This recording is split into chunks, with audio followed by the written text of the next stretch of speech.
Welcome back to Style Esports. This is the Ionia playoffs of season 17.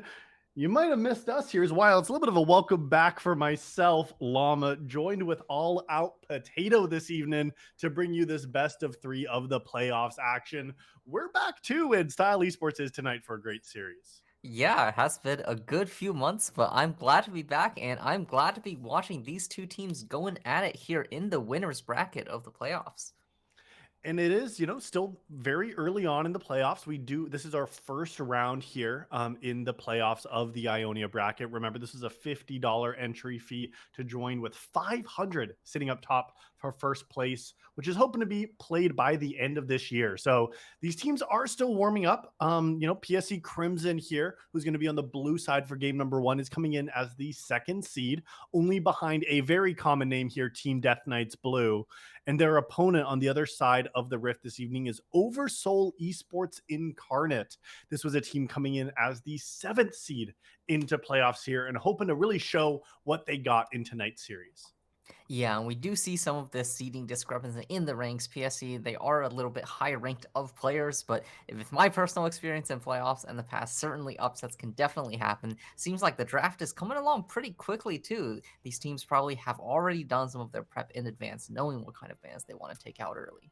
Yeah, a little bit of research does go a long way, and I'm not surprised at all to see Oversoul Esports Incarnate banning away this Hecarim. This is Koku, the Master Zero LP jungler, but very, very adept on this Hecarim. A 5.07 KDA and a 67% of win rate on this champion over nearly 50 games. So every 2 games they win, they're only losing one of them. And Oversoul says, you're not going to be winning one of those games tonight versus us. The other band being Ionia, as you're seeing here. And as you said, PSE Crimson, no shortage of research themselves, wanting to take away a couple of these powerhouse picks that it looks like we see here, especially that AP carry, the Ziggs here. That's Matt's tat here on that marksman role tonight. They said, we don't want to give you that Yordle in the bot lane.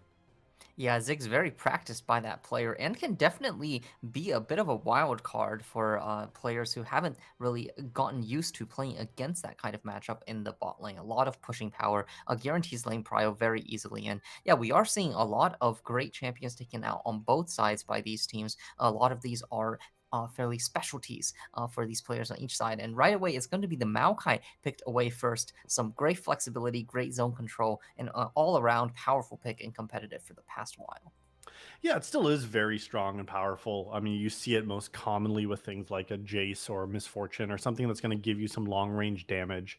Is incredibly strong. And I mean, if we're talking about prevalence in the pro scene here, Potato, all the way up to the very top, I mean, Oriana, this seamstress here, mechanical seamstress in the mid lane, looks like Oversoul Esports Incarnate, happy to give Freedom Potato, their Diamond 2 mid laner, highest rank on this team, one of their most played champions, one they're very, very comfortable with blinding. And they also know the most common counter matchup, which is that Syndra. So Oversoul's Esports Incarnate, happy to go ahead and take that for themselves. But this is one of the new champions of the Rift. Potato, we haven't even been casting since this champion's been out in League of Legends, I don't think. No, we haven't. And I was gonna say, off the first two picks, I could have been watching a Worlds draft, but certainly Briar is going to turn that right around. Released with a bit of a horrid win rate there, right at the beginning, but now coming into its stride as one of the strongest junglers for the past few patches. Just really good dueling power, fast clears, and all around a pretty great pickup. And has some of its own weaknesses itself, as hopefully we don't see too many of those in this game number one this evening here, Potato. But right, there is things where you lock yourself into almost that self taunt and you're forced to run and only have one ability to cancel it. So you really do have to have mastery on this champion.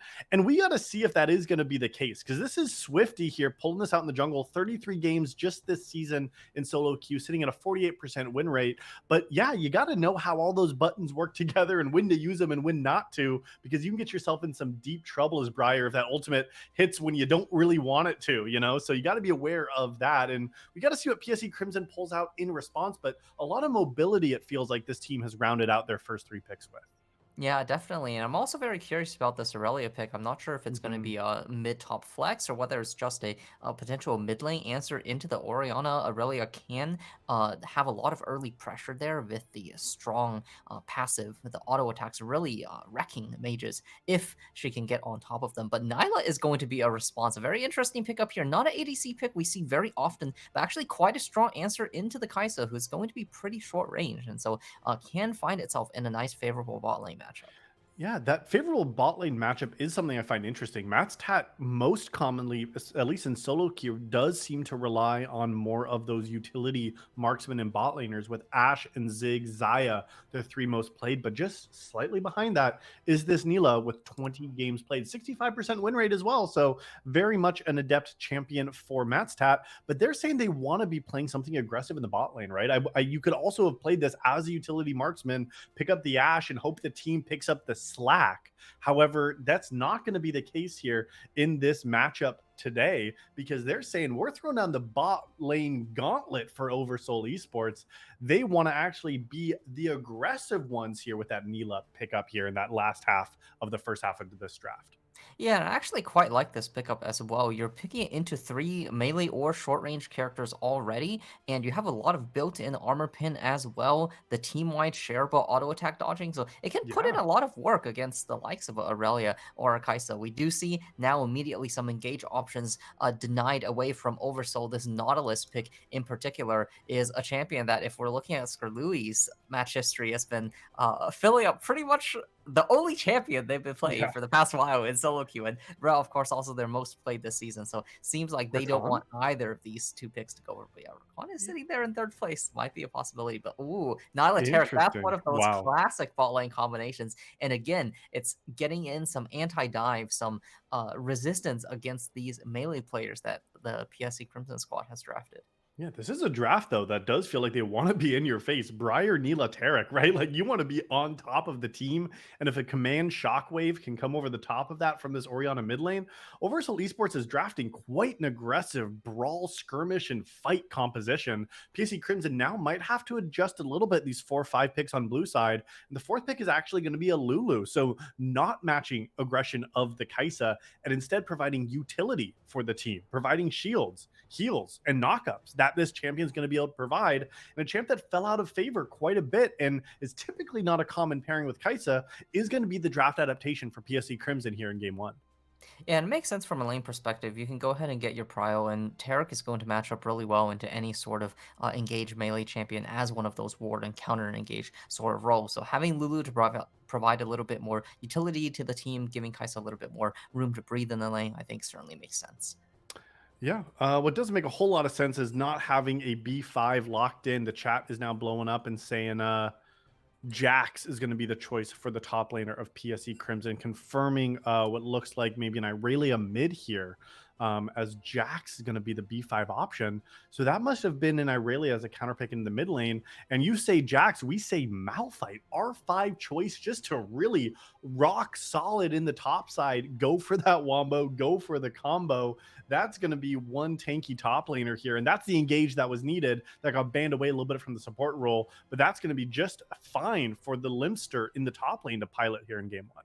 Oh yeah, definitely. And I've got a big smile on my face. Malphite known as a great champion into those auto attack AD heavy sorts of picks. Certainly can beat up an Aurelia, but even if it's not Aurelia going into the top lane, can match up certainly fairly well into the Jax too. And one thing that I'm also very excited to see is both teams, they have a very brawly, very melee oriented compositions. And so we are likely to get some pretty explosive team fights as we get into the mid game, as these two teams start to match up against each other. Yeah, the team fight should be explosive. And even before that, you got to really set yourself up for a success in the mid game team fights, right? We've seen time and time again, if a team's too far behind early and they're like, well, we need to play through team fights, all it takes is either you stall out the game until you think you're strong enough and then maybe can find your way back, or you try to team fight down 4K gold. It doesn't go well. And then the game's over at 25 minutes here. So as we almost take a step back into the earlier part of this game, Oversoul Esports Incarnate is coming into this matchup as, I would say, the underdogs, at least when it comes to the elo between these two teams. Top lane and jungle is where I see the biggest point of pressure. The Limster and Swifty, these top jungle for Oversoul, sitting at Diamond 3, Diamond 4, respectively. Meanwhile, Subtitles and Koku, both master tier players here. So that's one of those points of contention. And I think as we talk about these roles and these matchups, Malphite is a very safe pick, but it can still be susceptible to getting punished. And we know what a Jax can do with an advantage. I want to see if Subtitles can pull that out here in game number one. Yeah, and certainly the side lane pressure can be something that pulls open the game for PSE. Both Jax and Aurelia, very potent champions there in the side lane, whereas Malphite Orianna, not really known to be the best matchers in that respect. I think if Oversoul is going to pull it together, it's going to be off the back of coordinated team fights. I mean, we got these huge ultimate combinations as potential coming in from Oversoul, and also tools to kind of stop an engage from PSE and turn it back around. So I want to see if they're able to pull that off on their execution, or if PSE is going to be able to find their pressure and push through. Yeah, and I think it is going to be on PSE Crimson to find that pressure, like you're saying here, Potato. They feel like the more mechanically adept team here on paper, at least, as well as the champions that have been chosen. I mean, how many times have we casted a Kaisa game that felt really good by the Kaisa, and then you press R once at the wrong moment, and you think you have the killer instinct, but you're the one who's dying instead, right? Like there is such a high level of mechanical prowess needed to find success on this kind of Kaisa, not to mention things like Irelia as well. Like these are both some very highly mechanical champions that need to be executed nearly flawlessly in fights to show the true power of that pick. Yeah, definitely. And with everyone from PSE kind of needing to get in close and personal to do damage, that's a lot of pressure that can come in for the Oversoul squad to lock down any one individual member if the rest of PSE is not right behind them and coordinating well. So I'm very excited to see kind of how these two teams will throw their comps together and get these fights done. Well, we're waiting on these teams to ready up. Maybe there's some last minute strategizing happening here, but we can step away for just a couple of minutes. We're going to get through draft as well as our spectator delay while we are waiting for these teams to finish getting ready and set up. But I promise on the other side of this short break, we will see game number one this evening of our Ionia division between PSE Crimson and Oversoul Esports Incarnate. So stay where you're at. In a couple minutes, we will see what's happening on the Rift. Stay there.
Thank you for your patience as we got set up and the teams did as well for game number one. This is an important series on our hands as it is the first round of the playoffs here in the Ionia division. We got PSE Crimson on the blue side and their opponent Oversoul Esports Incarnate on the red.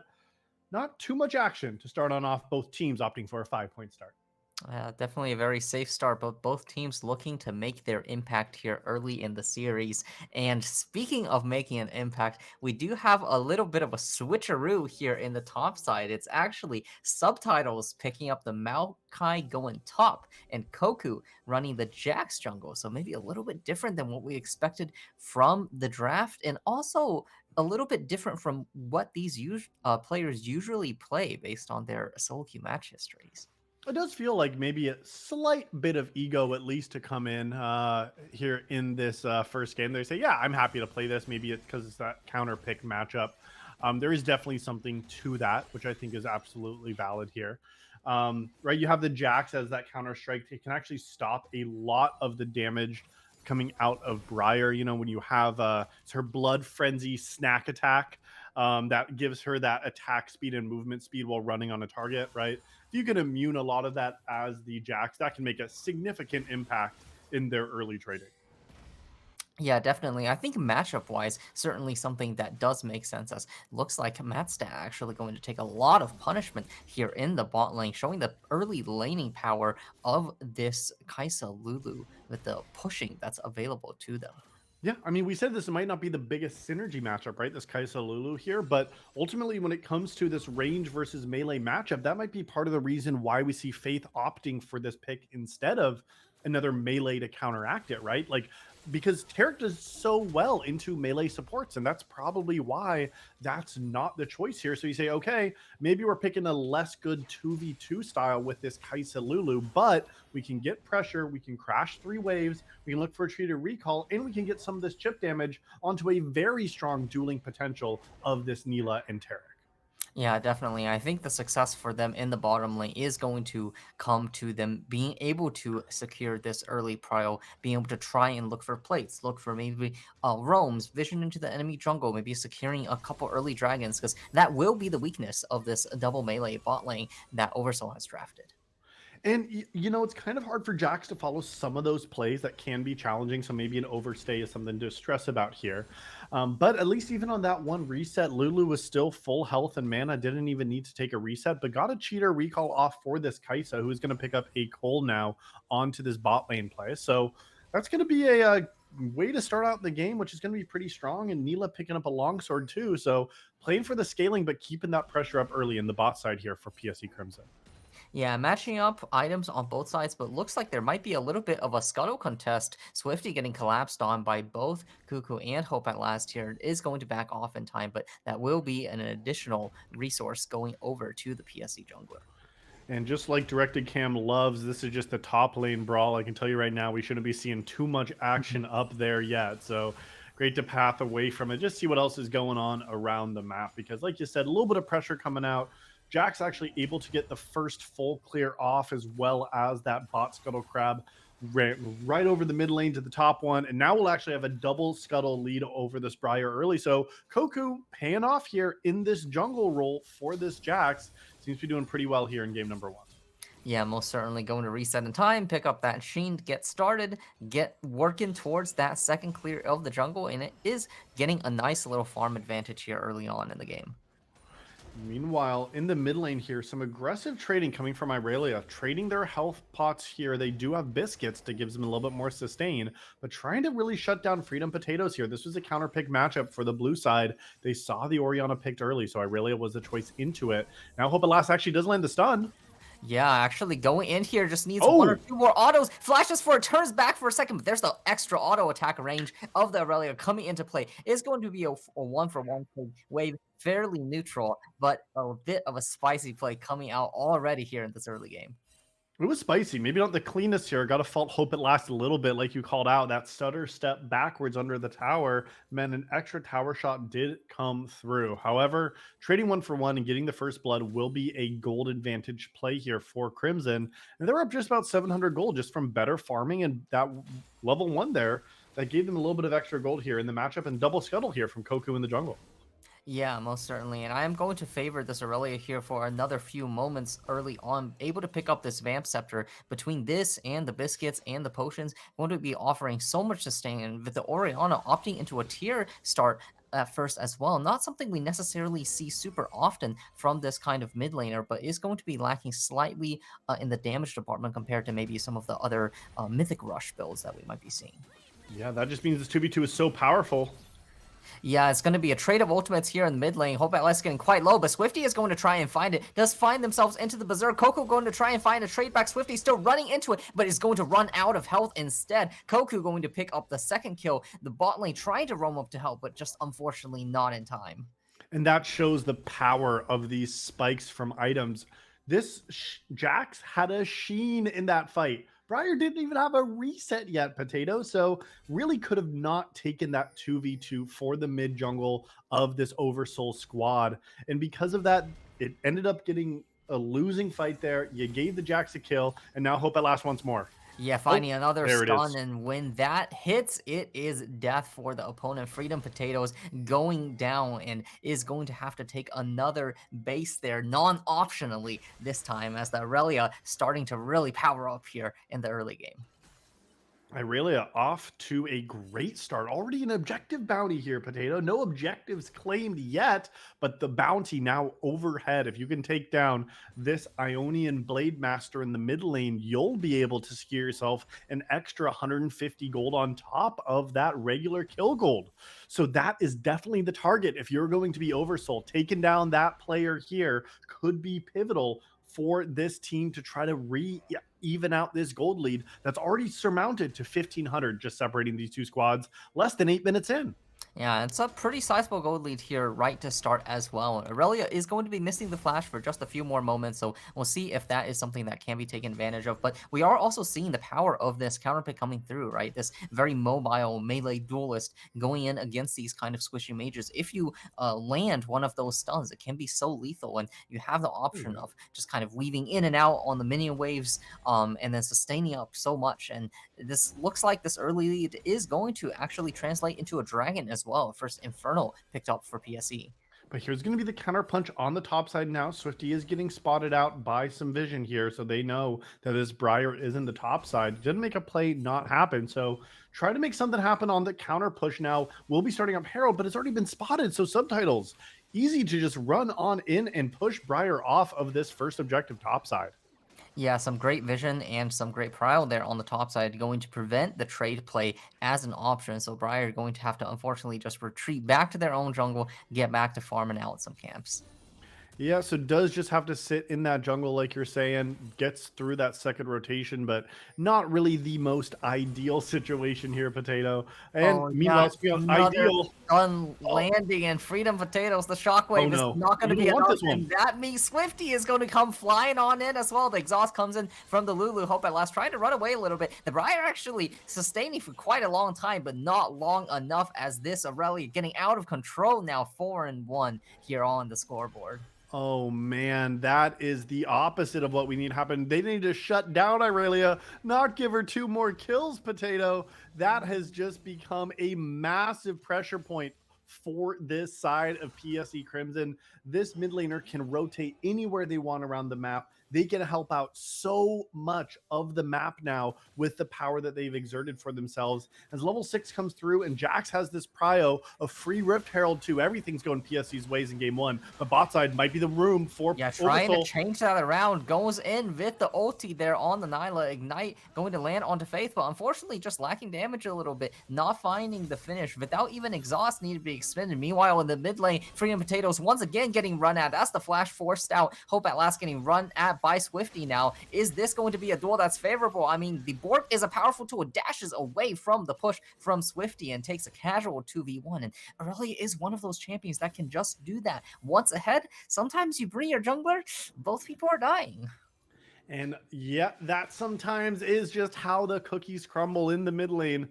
Hope at last, unable to get their 5th kill of the game, but did get that 5-minute cooldown in the flash from Freedom Potato. So they're not feeling free at all. Game number 1. Hope at last is not freedom at last, but look at this pressure in the mid lane, continuing to drop the Herald, continuing to give resources to PSE Crimson's mid laner here. More plates from themselves and individually a 2,000 gold lead at 10 minutes. Potato, this is a massacre in the mid lane. Yeah, it's going to be nigh on unplayable soon, and especially if this mid tower opens up, it's just going to buy so much space on the map for PSE. So definitely getting their value out of this counter pick, and this first pick here from Oversoul not quite going the way that they wanted it to.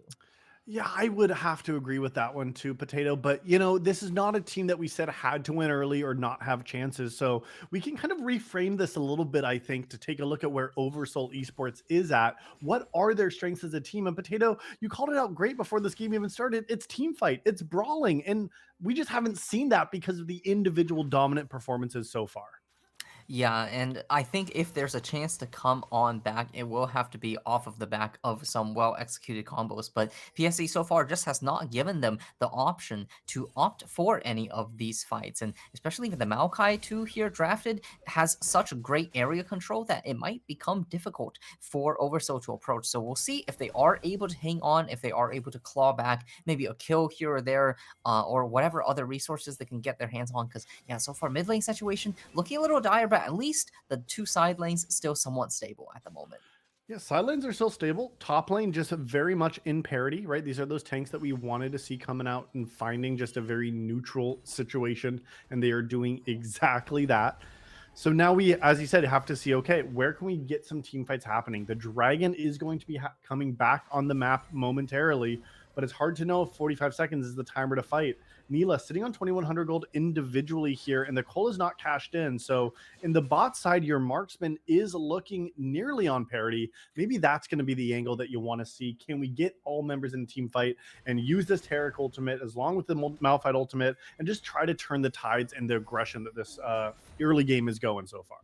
Yeah, they certainly can't opt to give the second dragon away for now as well. I mean, if we just look at the item completion, it is 3 full items completed onto the side of PSE and none on the side of Oversoul currently. So they might just find that the fight is too unfavorable for them at the current moment. And hey, the other good news is Malphite is a really great matchup into Aurelia in general. So there may be a world in which they can find that swap at some point. If Aurelia tries to go into a side lane and get that going, Malphite could be a decent answer to kind of stave off some of that pressure for a little bit, but looks like for now it is going to be this second dragon started up. No corresponding answer for Oversoul just yet, and PSE looking for their journey to Soul Point.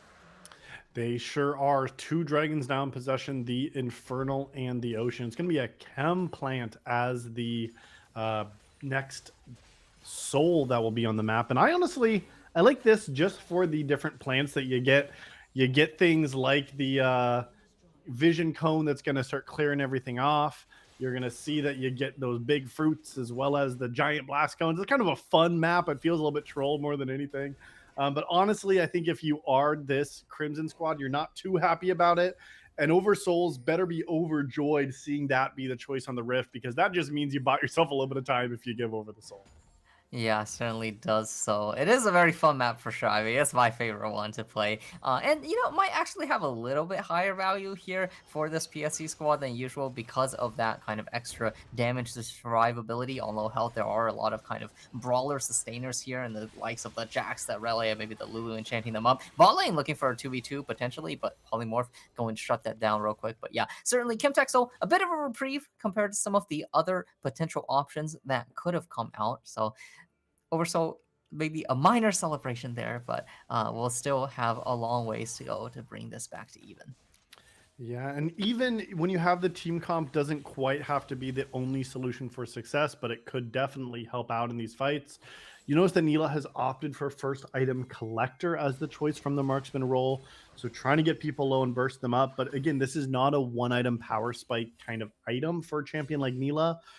We see a couple of other single items being completed, but that's not the point where you're going to be strong enough quite yet. So it's just going to be sequencing and a little bit of a slowing down of the pace here. And I think that's pretty obvious as we take a look at this squad. They say, okay, Oversoul, we got to keep scaling here, if that's where they're at. So we'll see if that is going to be the case. Because, yeah, they got to keep this game going longer and longer if they want to try to reach parity again.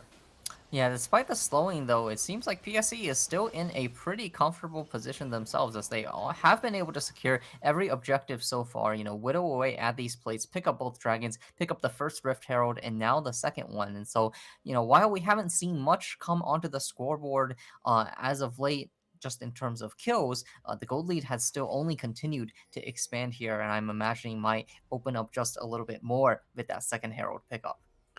Yep, this might be that next thing that's going to crack open the game. This is now the point where you want to keep your pressure going. You want to really to continue the snowball. Yes, you're individually very far ahead, but what does it mean if the team's not really going to be with you here? So that's going to be the next piece to say, can I really get opened up now with the mid lane being open? And look how they're moving around to this bot side of the map now.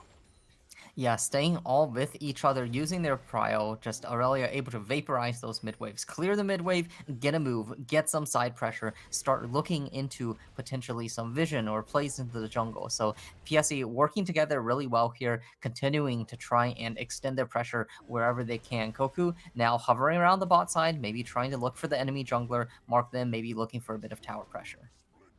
That may be the next move here. Have to see what that means for the rest of the map, is it's only 90 seconds until this third dragon comes down. And like you had said, Potato, this PSE Crimson squad is on their way to the Soul. Top lane brawling just a little bit, but it's not going to result in too much. And Yeah, and yeah, what are you going to do? yeah, we will have to see kind of when Oversoul decides to make their response because so far it sort of seems like, they've been just giving away everything so far. It Yeah. just doesn't feel like they've been in a position to fight, which fair enough. But the Dragon timer, that is a bit of a ticking time bomb. And eventually it is something that they will have to address. So will they contest on Soul Point? Will they contest on the one after that? Because the way it's going, 5 minutes passes really quickly. And Soul is on the horizon for PSE. You're absolutely right, Potato. There is that point where you say, okay, when do we want to make a stand? Not your last stand, right? The game's only 17 minutes in and it feels like we're talking about do or die, but the current trajectory here for Oversoul is do nothing and lose. And you need to see, yes, they have not set themselves up for fights, but that's what you got to do. You have a Malphite, you have an Orianna. Like both of these players have teleport. Just double teleport bot side after this lane's getting pushed in and look for a 4-man play, right? Like plays still exist when you can overload a side of the map, but instead everyone is losing gracefully, and it means that you don't have a point of pressure. You're not overloading a part and using your strengths here. And I would have liked to see some level of jumping out of the gate from Oversoul when you have this disadvantage to at least try to find something somewhere, but it's all continuing to be PSE Crimson across the Rift.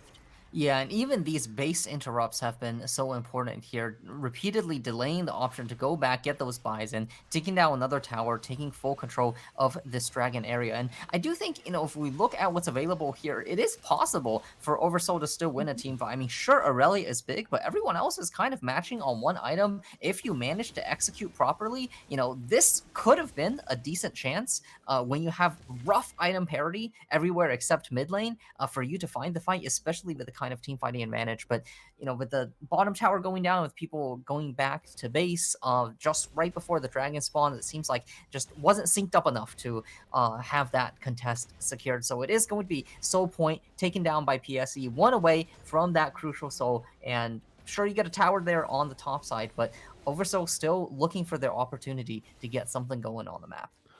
And you got to see, when is that opportunity going to come? As you said, third dragon now. The game's still slow, 5-1 between these two teams. Gold lead holding on even, and I mean that's the one advantage you have, is you say, well, if we're not losing, we're not getting further behind. So we got to see now is second item starting to get completed, especially for that overpowered Irelia in the mid lane. Wit's End as the choice on the second item. We'll see what that does mean coming into this next part of the game. Cresting just the 20-minute mark now. We'll see what that's going to mean here for this first game. Yeah, and the good news for PSE too here is they don't really have to do very much to kind of secure this victory based on the current trajectory, right? They are happy to just kind of continue handshaking resources, pick up every dragon as they spawn. You know, they've got that mid tower down. They can move vision into the enemy jungle. They can look for maybe that top outer at some point. Maybe look for some picks in the jungle, set up Baron. There's so many options available for them on the map right now that it doesn't really take a lot of activity for them to still maintain their lead. And that activity is just farming waves, right? It's just bouncing minions when you can, getting a little bit of vision out. And yeah, it just feels like Oversoul's also just very, very hesitant, right? Right. There's no even posturing of aggression. I don't think we've seen even like a flash used in the last 10 minutes here. So no one's really trying to put any pressure down. It doesn't feel like they're happy just to keep this bounce going here. And I mean, it does feel like one of those games where it'll end at 30 minutes, but it'll just be because of one team fight here. And I'm expecting at this point, maybe a Baron at least gets looked at here. But I'll be curious. Yep, there it is, staring it right in the eyes, but it's just clearing out vision and they're going to back away. I expect that the next fight is going to be around this soul.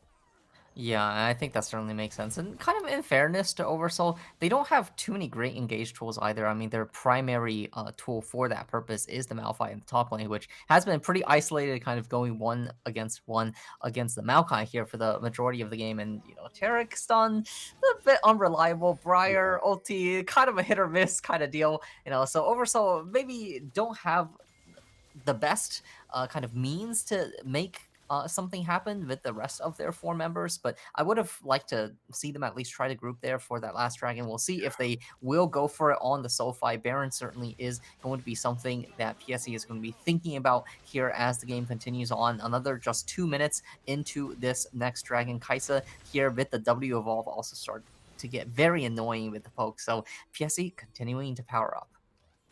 Continuing to power up, continuing to pressure just a little bit here, but it's just really around the vision game.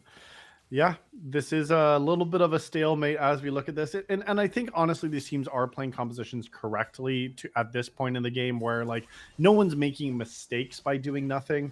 It does feel like that is okay. I think honestly the only thing you can call a mistake is PSE Crimson not having Irelia play more aggressively, but I mean, unless you're really confident in your abilities, there's no point in trying to tower dive inners, right? Or like play around like way too deep vision or overloading numbers across the map. So I don't think teams are necessarily playing this incorrectly here. It's just, you know, it's not the most fun League of Legends to watch, Potato, after we had that really explosive first 10 minutes of this game.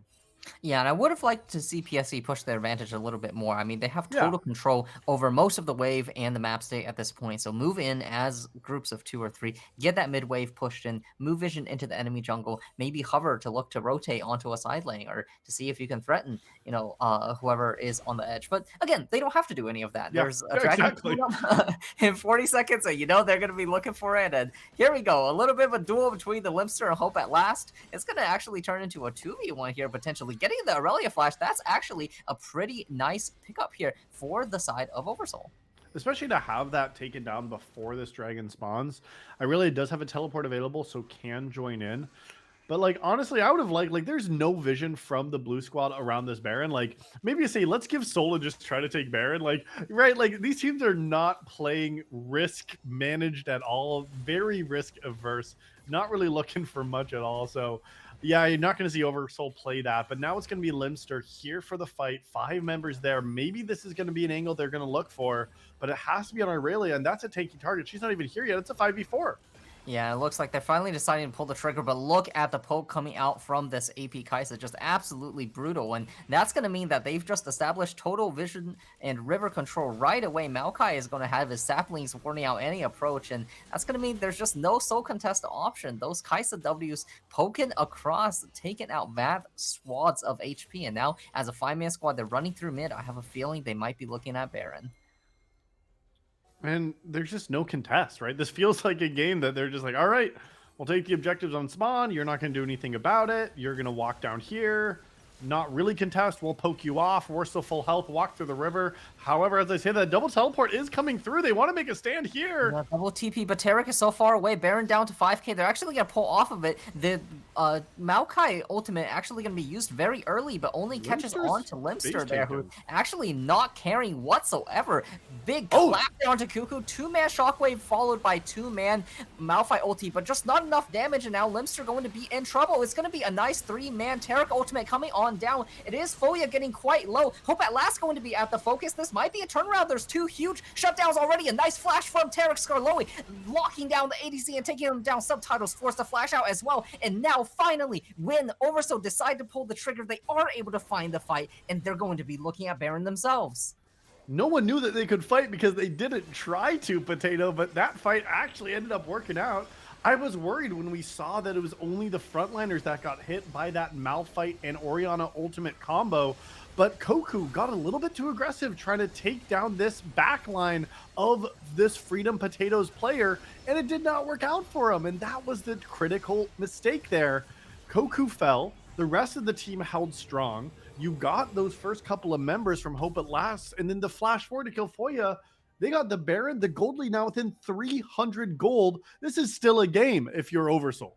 It is still a game, and with this being not the most impactful, so there is an Elder Dragon coming up, so maybe with another team fight win, it could actually be Oversoul pulling it back around. And yeah, we're seeing some of their team composition strengths here. Sure, you did have kind of 2 big impactful ultimates not landing necessarily on the priority target, but we saw some of the difficulty that PSE actually had on executing the fight there. When you had that single person diving in towards the backline, there's so much protection and anti-engage on the side of Oversoul's comp that they were just kind of cut down immediately, and then a huge 3-man Tarek ulti onto the main squad. You had Nyla diving in, pulling everybody in, doing heaps of damage, and all of a sudden, you know, the carries, their HP bars were kind of vaporizing, and that gave them the team fight victory. So I think in order for these team fights to work out, PSE might actually have to play a little bit slower, play off of this Kaisa poke a little, think about kind of their answers, find their windows of kind of going in, disengaging during the Tarek kind of protection, and then trying to reset the fight a little bit. But yeah, a much needed team fight pickup here from the side of Oversoul, and we'll see if they are able to transition this into a comeback. Hope at Last kind of hiding there in the bush, trying to find something, maybe not quite doing so far. Ooh, barely missing that stun onto the Orianna. But take a look at Orianna now with a couple of items completed, and the Seraph's Embrace for defensive abilities is not really too afraid now of Hope at Last. Yes, you're sitting on 3 items as Irelia. Yes, the Mythic of Jack Show has been the choice here. But now you got to say, okay, well, I'm not going to just 1v9 this game anymore. Like you said, maybe a little bit more caution. You can't quite throw it to the wind anymore if you are PSE Crimson. But PSE Crimson doing what they do best, is just clearing these waves out. And meanwhile, it's actually going to be this Oversoul team also doing what they do best, which is being very risk averse and not taking any fight they don't need to. Yeah, and I was, I'm hoping to see a little bit more map pressure come out with this bear. I mean, it's such a potent buff to be able to push with. Looks like they're actually going to split into 3 lanes, so that is going to make their siege a little bit more difficult, as you just have so much more room to breathe with. The Lemster are going to be dueling Hope at Last, and this is the Malphite Aurelia matchup. Sure, Aurelia's got 3 items, but you know what? So is Malphite, and he's here to clap some enemies.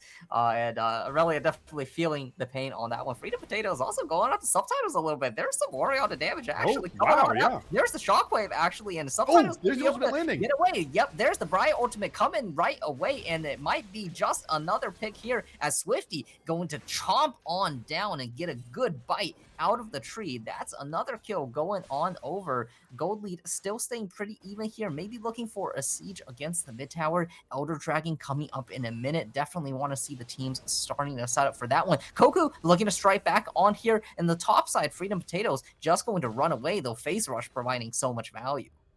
That was a lot of value to keep Freedom Potatoes alive, but that initial trade was all Orianna refining their confidence here in this game number 1. After a shaky start, came back, realized that they have a couple items now too. They can fight a Maokai, and when that sudden death, certain death landed from Briar, it certainly was.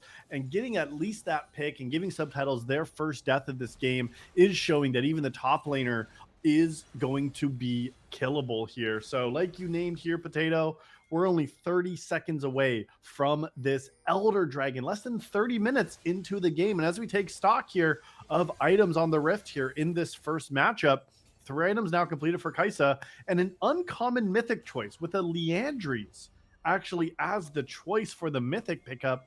You see a lot of different mythics from Kaisa, but typically Leandries is not the choice. Yeah, looking like Kaisa going to be indexing fully into the poke. They're trying to find Orianna in the side lane. Would be absolutely huge if they are able to do so. But looks like that base is just going to be able to take it off in That's time. teleport. We love Alcove Gaming. And yeah, if we do look at the items here, it is parity in most parts. I would have maybe liked to see a stopwatch coming out from the Orianna. But still, PSE able to set up first, and this is exactly what they want. Get control of the river, get this Kaisa poke going, and try and pressure out the enemy before they get their team fight started. Skarloey already feeling a little bit of pain. Subtitles continuing to toss those 50 on saplings the in. flank. But here is the Limster, and Voya going to be engaged on right away. It's a 3-man shockwave on the other side. The Maokai ulti disengaged. Hope at last is going to throw the ulti only onto Skarloey. Freedom Potatoes trying to run away. Flashes with the follow flash on the other side. Swifty finding themselves in a 1v3 on the other side. Koku going to exert a lot of pressure on them. It is Hope at last is winning. Briar falling down. Hope at last is going to find themselves in a 1v3 though. A flash away from Cuckoo there. Still alive! Oh. Still alive for now, and here it's all going to be down to the Nyla. What can they do? The Limster trying to peel, trying to keep them alive, but the Jax, the counter-strike is too much. The Lulu buffs are too much to shut down found on the Nyla, and the Limster is going to be the last victim of their fighting. Going to limp away on the last bit of health, but it's a 3-member team still strong here, still headed towards the Elder Dragon, and you've got to think this might be the pickup, but it might also be a little bit slow. You've got about 20 seconds left on the Orianna. TP still available, TP available from Malphite as well, but it seems like most likely they are going to be able to get it. It does look like it there, and Neela was not able to dish out the damage, even though they stayed alive, even though they absorbed so much pressure from Hope at last. The hope was not there when it came down to it for Matt's Tat, this marksman for Oversoul. The teleport's coming through, and they're just holding off on killing the Elder.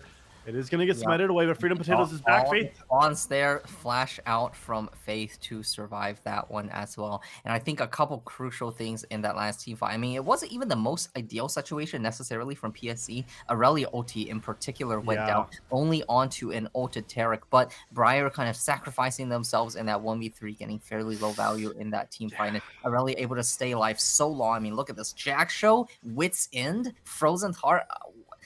She's not died for a while. It's so hard to the carries of Oversoul, and I think that was a big difference maker in that. And Swifty now has itemized to help at least shred a little bit of that armor with the Black Cleaver as the second pickup for this Briar jungle.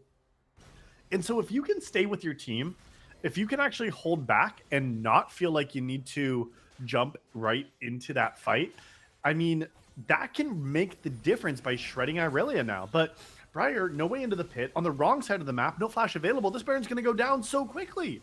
Yeah, and with Elder Dragon up as well, I mean, it's just something that's so hard to contest. The Maokai ultimate just going to be thrown for any potential additional dissuasion that's needed. So this will be PSE's moment. Baron secured, Elder Dragon secured, Dragon Soul secured. You've got every buff in the game now for your squad. You've got 4 items on your mid laner, 3 items on your jungler. You got all the tools you needed to try and close this out. So we will have to see if they are able to find the close of this game off the back of these big buff pickups. But you know what's not secured yet, Potato, for PSE Crimson?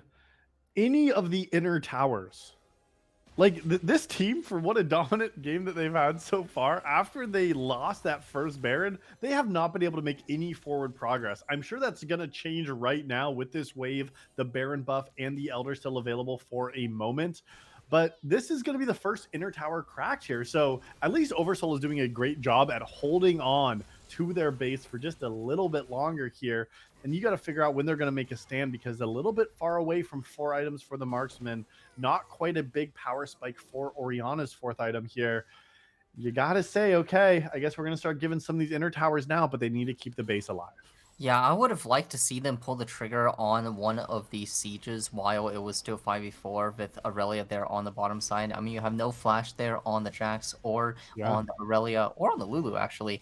So there was some potential there for an engage, but with Limster going now to the bottom lane, Hope at Last just absolutely going to ignore everything the Malphite does in their face, take down another inner tower. And here is the gold coming on through. All three inners broken moments after we mentioned it. The cannon minions wailing on this outer tower here. Freedom Potatoes trying their best to clear it out. And Kaisapoke here now also looking very potent as it starts to land. This Leandries, give it some value. The injuries is valuable, I guess. If we take a look at that item stats, it has done a bonus 1200 damage just to the champions there with the burn, and another 700 bonus from some of that extra bonus magic damage. So it is doing okay here. Maybe don't hate it till you try it, I guess might be the case here. Might have to eat my own words because it is still incredibly strong now. And Jack's also able to complete that. Zonia's as their third item. Limps are doing their best clearing this out, but even that poke, it does hurt quite a bit still. Take a look at that damage on the mat stat. Yeah, and this AP Kaisa build actually really providing so much value in in a game where both teams are so short ranged. This poke just really does not have any answer as an option for Oversoul unless they just choose to try and hard force somehow or facing it with the Malphite. But yeah, now we're going to look at another set of resets as the Baron finally wears off. Wasn't able to crack the base fully, but did get all of the outers, extending their gold lead back to about 6,000 gold, getting the reset, getting another set of items. GA now here on the Aurelia, getting to full build, even more terrifying with the absolute durability Yeah. that this champion is bringing into the mix. And now it's a little bit slower, Potato. Yes, they got the inner towers on that push. All three of them fell through that Elder Baron combo. And now we're back to 90 seconds until the Elder spawns again. And I think we're going to see one more stand at this next Elder fight. We're at the point now where you're not going to get much stronger for another fight. Key items completed. Matt's tat now with 4. And I haven't really seen Apotheosis have a major impact here in these fights. I want to see that coupled here with this Command Shockwave, with the Unstoppable Force. Try to get this combo down, and then you have your support with Tarek. Skarloey can start to peel back this team. Like, that's how you need to play. You got to get onto this Kaisa, I believe, is the major target. And then hopefully when that ultimate comes through from Tarek, you can survive this Irelia and Jax. We're just less than a minute away before we see what happens at this next major objective. Yeah, we did see one great fight with that Nyla ulti there earlier on that Baron team fight win that Oversoul did find, but since then has been difficult. And I think another thing that's going to make it extra difficult here this time around is all the summoner spells once again is going to be available for Yeah. both teams. And so these carries on the side of PSE are going to be able to keep themselves alive much easier than previously. And with that Chem plant clearing out all the vision once again, the question is how do you approach? How are you able to walk through the Maokai poke, the Kaisa poke, this burn from both of these sides, making it so that before the fight even starts, you're already going to be at such a HP disadvantage. A bit of a camp here. Maybe Limster going to be face checking. He's going to be the first target. Just takes a little bit of damage, but TP early on coming in from Hope at Last. It is going to be Orianna resetting, maybe trying to find one more item for this fight. Now walking in as 5, trying to contest this area. Skarloey getting a little bit low, Limster getting a little bit low. There is really limited sustain available. And PSE, they don't have to do anything. They just have to sit here and keep pressing that Kaisa W button and watch as their opponent's HP bars gradually disappear. And then what? How do you force as Oversoul? Malphite has to find an You have to angle. go. Just go. Angles, Just there's flash no way in. to do it. You're Now, all in the pit. 1/3 of Elder Dragon down already. Koku looking on the side, maybe looking for some There it kind is. of There's only play. one. There it is. A one-man onto Faith. The Aurelia goes in. Swifty flies in as well. Hope at Last taking in the middle of 4 members, flashes out, and now it's going to be Kokoro looking to find a pickup on the Swifty. Skarloey under pressure of the Jax goes into Zonia's. Now it is Folia picking up the first kill, and now it's PSE absolutely running over the rest of the members of Oversoul. Just ran out of resources there right at the end. TP up to the top lane. the Elder Dragon is going to be all but forgotten as the true objective, the team fight win, is secured. 40 seconds on the death timers of everybody. The outer tower falling, the inhibitor short to follow, and it looks like this is going to be game one picked up for PSE. That wasn't exciting until that last fight here, Potato. That was such a crazy 5v5 to cast at the very end, but it was all that was needed. The Elder remains on the map, but the Nexus falls. Game one is claimed for PSE Crimson here in this best of three. Yeah, a fairly smooth journey with just a minor hiccup there. Did take a little bit of time to close it out, but their win was not much in doubt throughout the course of that game. So as we move on to game two here, we're going to see, does Oversoul, what kind of adjustments might they need to make here?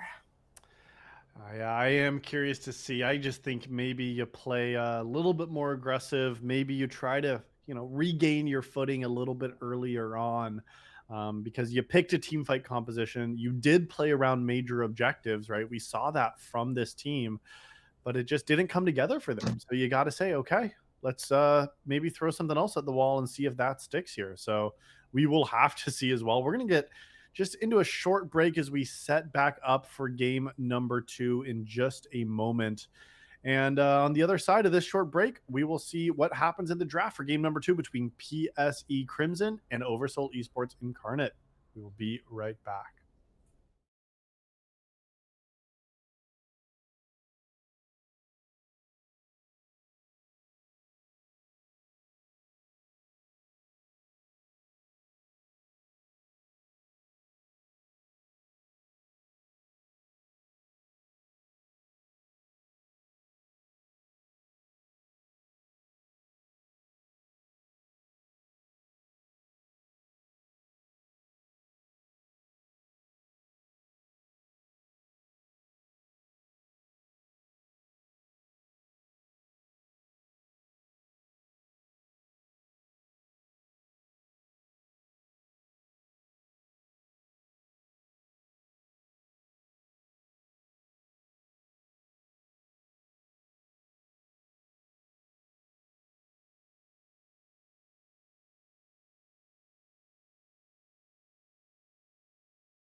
It is time for the second draft of the evening here for the Ionia playoffs of season 17 of Style Esports. I am Llama Potato, the constant co-host, the one on the desk, the one with the fast talking words.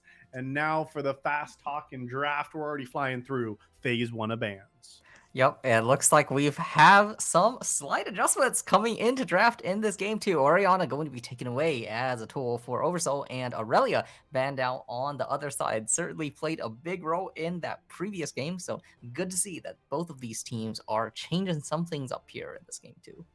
A little bit of changing. Hopefully, not changing their underwear here. Those might have been lucky for PSE Crimson too. There, they had a great early game, but I like to see the Aurelia hitting the ban table as well as the Jacks here. So yeah, some new changes coming out here. It does mean that Oversoul Esports is not going to be banning things like the Yone here, but it was something that PSE Crimson took away instead. So really only sacrificing that one ban to get a couple in return, but this means that Ziggs is up for OVS. Maybe they want to pick up that. And they said, wait, never mind. That Maokai actually looked pretty good. We want to take that, but don't know how B1 worthy that is here, Potato.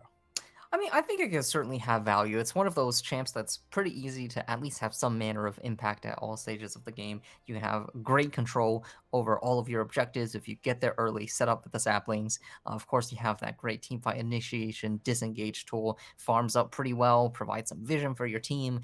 So it certainly has been a big pickup at all stages of play. Sejuani, the classic handshake answer in pro, going to be the handshake answer here today as well, and immediately picking up one of those melee solo laners to go with it, as well as a ban from the previous game. It is going to be Yone, pulled out by Hope at Last.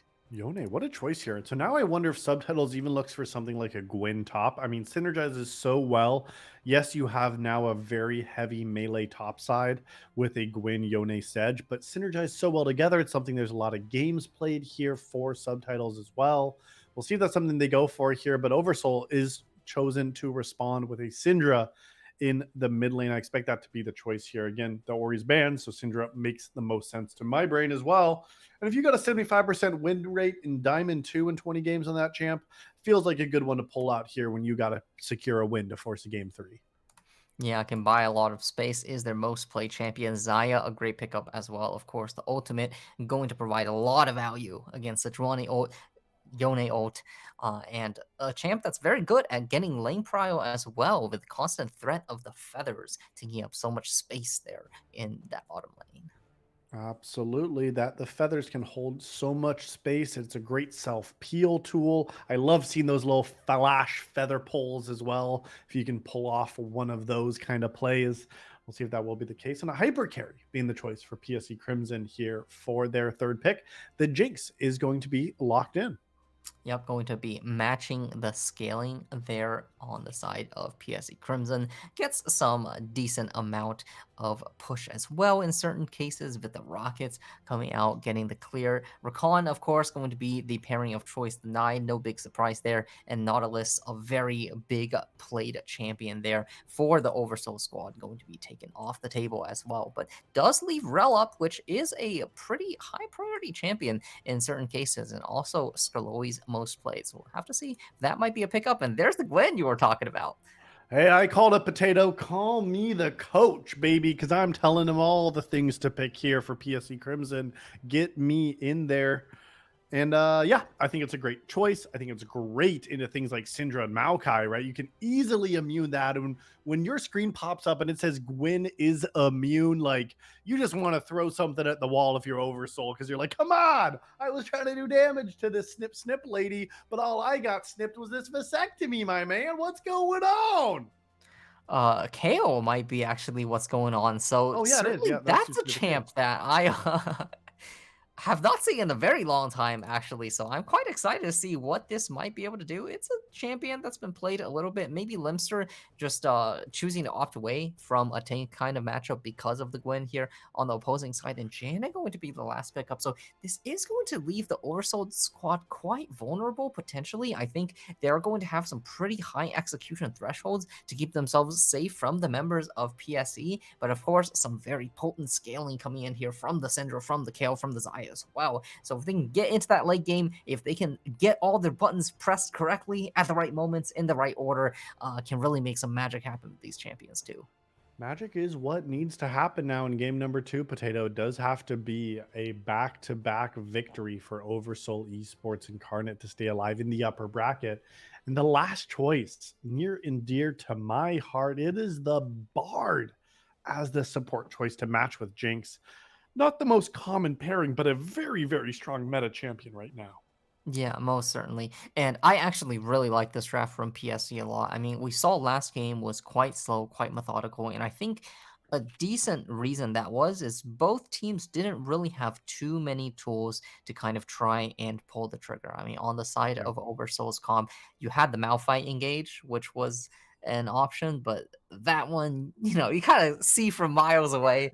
And PSE's team, I mean, it's a little hard to kind of get in there and get things started. Very. You have a Maokai, sure, but like, I mean, those routes aren't moving very quickly. But this time around, things are different. You have the option of Sejuani QRs coming over from the side. You have Yone able to close 2 screens worth of distance with his Soul Unbound and his Fate Sealed combo. You have Bard able to look for creative angles with the tunnels, with the ulti plays, and you've got a lot of very catchable champions here on Oversoul. So I think PSE have a lot of tools to succeed here. Oversoul do have some tools to respond to that as well, but I think it's just going to be a little bit harder to pull off. I think it might be just a little bit more challenging. You're right here, Potato. There is some new champions hitting the Rift today.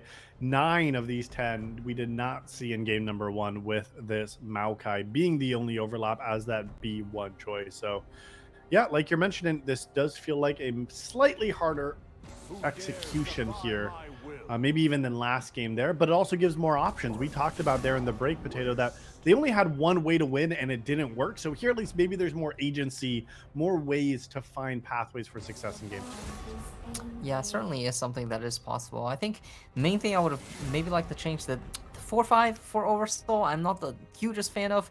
You kind of got a little bit of the flavor of like 3 scaling lanes here. So I think maybe something slightly stronger on the top side, or maybe an engaged support would have given them a few ways to kind of either make things happen if they're ahead or have comeback tools if they're behind. But of course, these players are the ones piloting their champions. It's up to them to show why I am providing some silly analysis here and see if they can come back for the game 2 victory.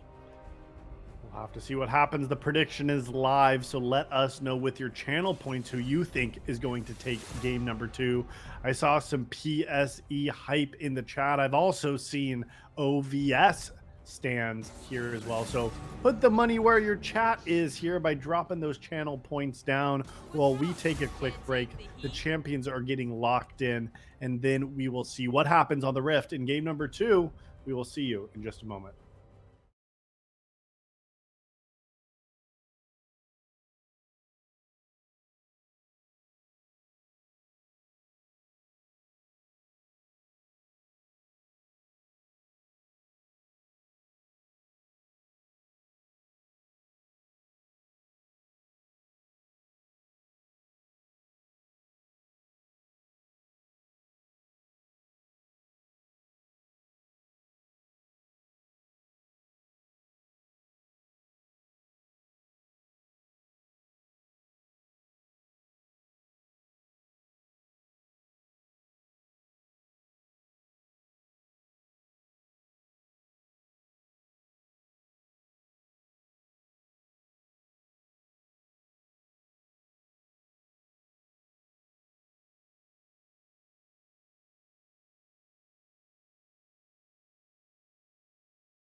It is time for game number 2 here of the evening between PSE Crimson and Oversoul Esports Incarnate in this best of 3 this evening here on Style Esports.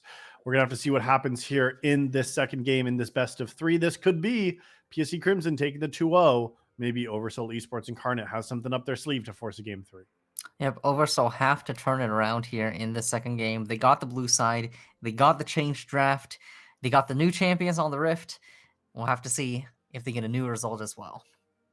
That is what needs to happen. We said it was 9 new champions. Their last 4 or 5 locked in. It was the Kale Top and the Janna support. A couple of unusual picks here at higher levels of play, but Skarloey seemed okay last game when they did pick the Tarek, but just didn't really find the best opportunities, but does seem to like that supportive style of champion as well. You know, you have things like that ultimate to disengage, even a little bit more powerful on the Janna here. So we'll see what that does mean for this player. And additionally, I think the Limster top lane is another place I'm really looking here, Potato, especially early on, because Kale not a very strong early game champion, but if this team wants to play as slowly as they did last game, maybe you hit that level 16 key power spike as well.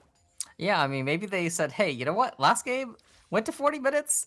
Didn't have much happening for a long time. What if we just picked the most scaling that we can think of? And boom, here we go. Kale, Syndra, we've got all of these champions hitting the Rift. And hey, yeah, maybe if they can make it back to those same spots once again, we can end up with a different result as these item spikes just come on through for the champs at hand.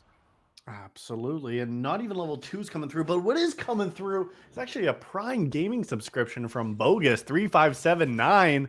Big shout out to you for supporting the Style Esports channel. Thank you for sharing your Prime with us today. Hope you are enjoying this action on the Rift that we are sharing with you too.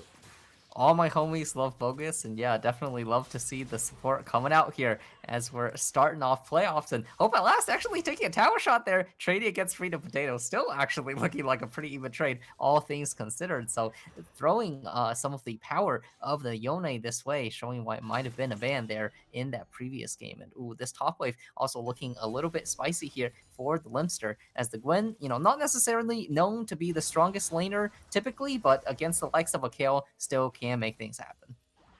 There is going to be even more trading in the mid lane, but Hope at Last we know anything about this player, not afraid from taking some tower shots. And we do see Faith landing some good cosmic bindings in the bot side here. Swifty going to be the first one down, and because these junglers are on opposite sides of the map, it will be a 3v2 if they do opt to take it. Yep, going to be maybe trying to look for the angle here. Is going to run straight into the face of Folia. Uses the twisted advance right away. Ghost popped by the Jinx there. Going to try and run away. Turning right back on Faith. But there is Magical Journey. Actually going to be Skarloey. Taking it almost into Tower H, but not quite. Taking out the Ignite from Faith there. Both supports going to survive with their lives. Not a kill found on this first gank, but a lot of lane pressure earned in response. And here we go. Koku trying to find their counter answer. The scatter of the week already used up. There's the flash, but the Q does not land. Flash from Fope at Last. It's a comedy of errors here in the mid lane. Freedom Potato standing tall there with both flashes not landing on their intended target. The Syndra gets to get away scot-free. That is one free potato. Holy smokes.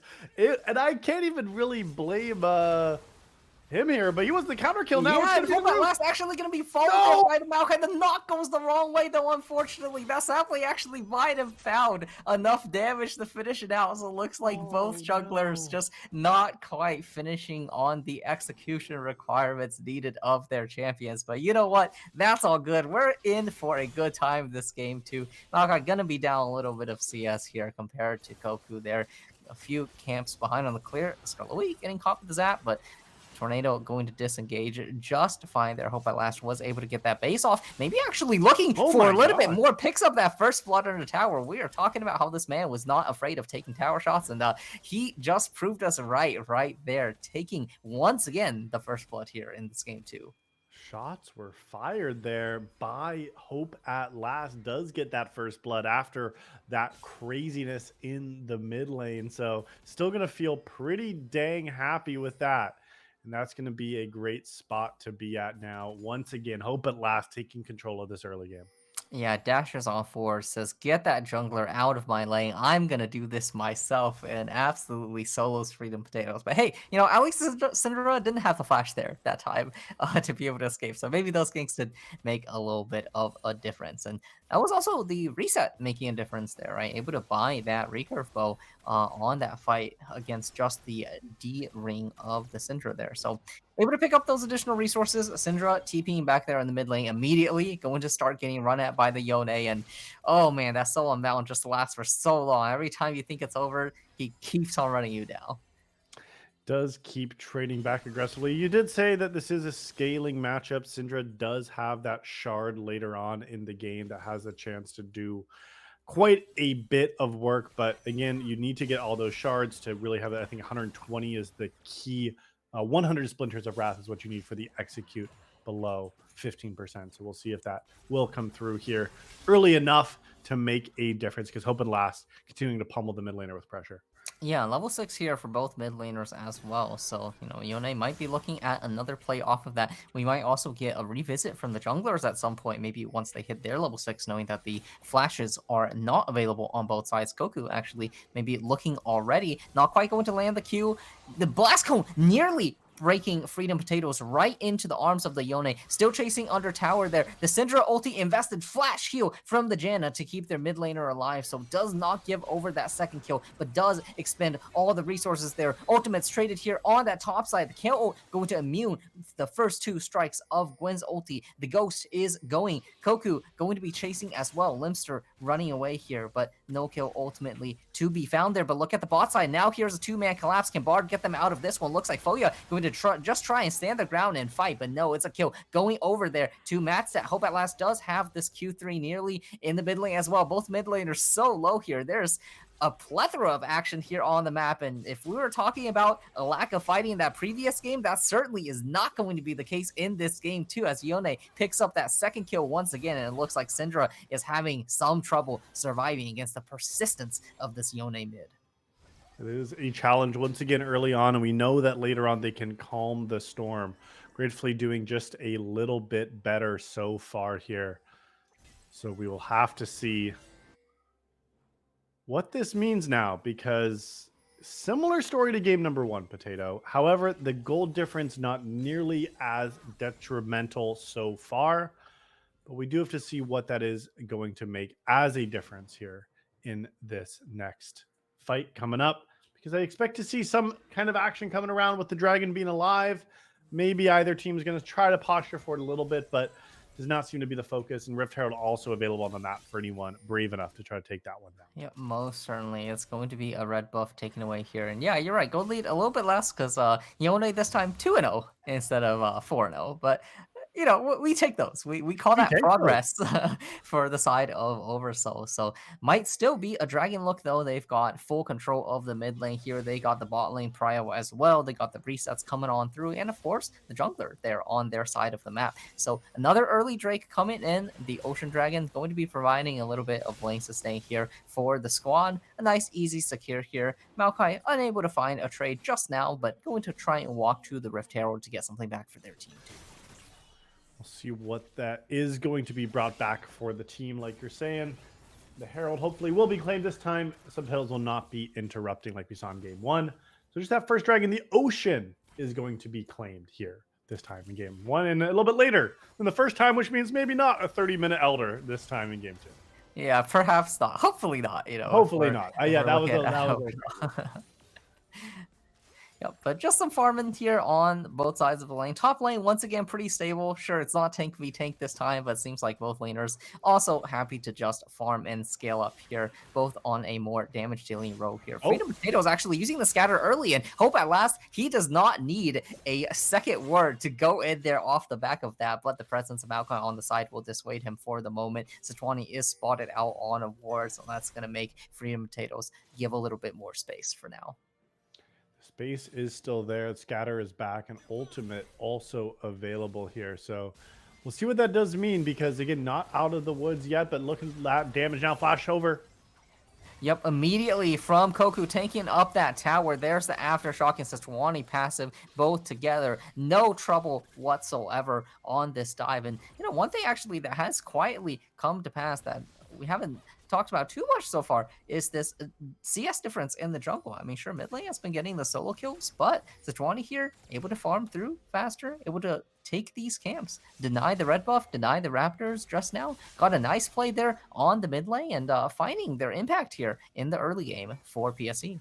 That's something PSE feels like they do so well, Potato, right? Like they found this back-to-back games now.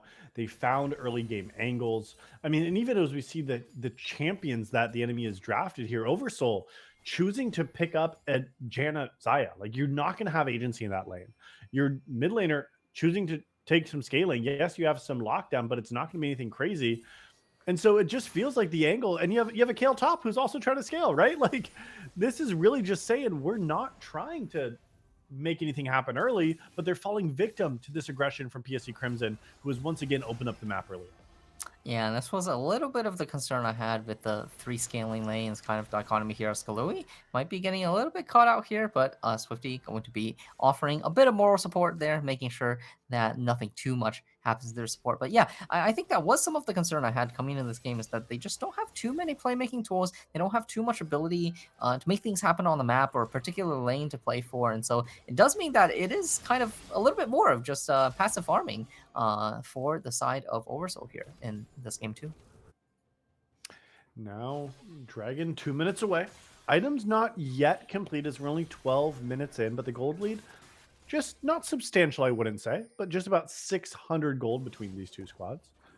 And I will be curious what that does mean as Koku, once again, setting up in the mid lane here. You do see Tempest Fate is available. Yep, with no scatter as well, they are looking every time that scatter gets used. It feels like immediately the members of PSE are there ready to punish. So Syndra definitely going to have to be very careful about how that ability gets expended going forward. Fortunately, being 0-4 means that you don't give that much gold whenever you do end up going down. But now we have a top lane roam, a 3-man once again moving up here, maybe looking to get a little bit more done on the map. Yeah, Bard ulti is available. Maybe they're even looking for an additional member here. Top laners trading very aggressively already, but that's what you want to see on a dive. Oh, no. And here we go. It's the 4-man. Also. They brought even more. What can Lipster do? There's only going to be a Kale ulti.